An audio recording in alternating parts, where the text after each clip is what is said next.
month to examine your breasts and ensure they are healthy. Well, October is Breast Cancer Awareness Month, and as the month ends, we talk self-breast examination and its importance. I'm joined by Dr. Eric Hungu. He's a general and breast surgeon, and he's here in studio to walk us through self-breast examination. And what we have here is a prosthetic breast, which will be guiding our conversation along the way. Thanks for joining us, Dr. Eric. Thank you for having me. Let's start with the signs and symptoms. What should one be on the lookout for? So commonly when ladies come to us with breast cancer, it's something that they might have detected themselves. Usually presents as a small lump in the breast. It grows slowly. It's painless most of the time. That's the commonest presentation. But sometimes you might find that they just come with a little bit of skin changes on the breast. Sometimes there might be some nipple retraction. So if it's nipple retraction of recent onset, that's something to think about. When we talk about nipple retraction, there's nipple inversion, where you find that someone has had their nipple pulled back in for most of their lives. So that might not necessarily be a sign of cancer, but if it's been normal all your life and then you suddenly notice it's starting to pull back in, something to be concerned about. Sometimes you might find that it's nothing so overt, nothing so obvious. It might come as a small red lesion on the nipple or around the areola area, so it looks a bit reddish, a little bit eczematous. That might be a rare form of presentation of breast cancer called Paget's disease of the breast. Yeah. Right. Now, in terms of the correct method of breast self-examination, in terms of just being aware of what's going on with your breasts and knowing your breasts, how to check and what to do? So it's supposed to be done at least once a month.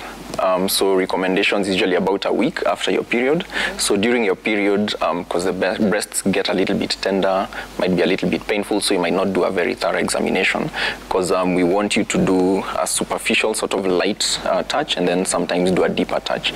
So one week after your period, you can do it standing or lying down, or both. So when you're standing, can be in the shower. That's what most ladies commonly do, so that at least with the soap, it's easier to just check all areas. And you can also do it lying down. So what we recommend is that when you're examining, let's say the left side, you use your right hand. So you put your left hand, if you're standing, the left hand goes up. If you're lying down, it goes behind the head. And then you use your fingers. So usually these three, so these three, and then you don't poke, you don't pinch, you just use the flat. And then you be systematic. So if you're going to start at the top, so there are different techniques. You can start at the top and go round. So you need to be very systematic. So if you're going to go round, you can go clockwise. So you touch, you do a palpation. So you're going all the way around. So you're pressing. You're pressing, you go all the way around. So when you're doing this, it's to try and feel whether there's anything abnormal, any lumps, anything unusual. And then you squeeze the nipple areola region gently, just to see if there's any nipple discharge. That's also something that we need to look out for when you're trying to look out for any warning signs of breast cancer or breast disease. And the one that would be most alarming if it's a bloody nipple discharge. And then that's for the palpation. So there's that method of going circular, can be clockwise or anti-clockwise. Sometimes you can go radial from outside coming in towards the nipple. Some people also talk about an up and down. So you start, let's say, if this is the left, so this would be the side of the sternum. So you can go up and down. So the whole point is... You're looking for any lump. Yes, any lump. But the whole point is just to be systematic, make sure you don't miss out on any quadrant of the breast. And you need to squeeze to see if there's any abnormal discharge. You also need to stand in front of a mirror without your shirt or your bra, just to check for symmetry, because sometimes that's another thing that might alert you to something going on. Because breasts are usually slightly asymmetrical. But now if it's a recent onset of significant asymmetry, if you stand in front of the mirror, you can see. Like one is bigger, one is significantly bigger. Sometimes it can get shrunken because the tumor can shrink and then it's fixed to the chest wall. So any significant asymmetry. Okay, so thanks for that. So that's how you check. Now, how to tell the difference between normal breast tissue and what would be a lump, because there is tissue, and when you feel your breast, you're likely to feel that there's something going on there. So how would an abnormal lump feel like? So the whole point of doing the breast self-examination is to know what's normal for you, because breasts will feel different person to person, and then breasts generally would feel a little bit lumpy if someone is a bit younger. So the whole point is to know what's normal for you. So you might not be able to tell what's a normal lump or an abnormal lump or a cancerous lump. The point is, if you feel something that has not been there, something unusual, then the next thing is to come to the doctor so that we can do a clinical examination. We basically follow the same procedure, but the difference now is that we probably have an idea of what we are looking out for. And then if we feel there's a need, we might send you for further tests like imaging. So that's what I was getting to. What next if you think something is amiss and you say that the next step is definitely go to a healthcare worker, go to a health facility, have it inspected. So you talk to a doctor, to a healthcare worker, they'll sit down with you, they'll take a history, they'll do a clinical examination, then they'll send you for imaging. Could be an ultrasound, could be a mammogram, depending on the age. And then depending on the findings of the imaging, you might be sent for a biopsy. So in terms of the biopsy and the doctors, oncologists, actually finding that this is a cancerous lump or tumor, treatment options, and is breast cancer actually curable if detected early?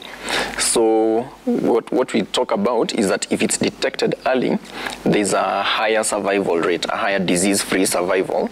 That's why we are always recommending screening, annual screening. So for the average risk population, that means if you've not had anyone in your family with breast cancer, amongst other things, you start your screening from age 40 every year, so that if we detect it early, sometimes it's not even something palpable. You just see something unusual on the screen, on the imaging screen.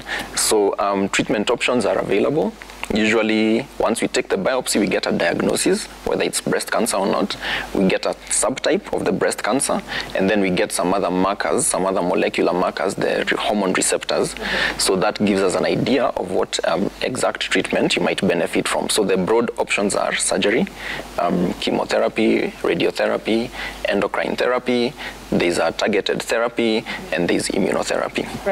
And you're a breast surgeon, and so in terms of women losing the breast and the sensitivities around that, let's speak into that as we wind up, Dr. Terry. A lot of women do not want their breasts removed. They can't imagine having a breast surgically removed.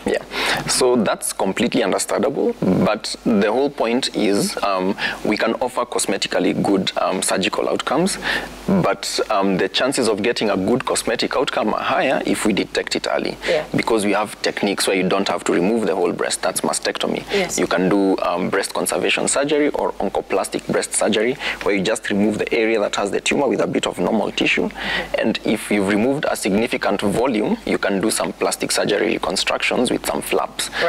So you don't necessarily have to lose your whole breast, but even if we do a mastectomy, we still have reconstructive options, still using body tissues or implants.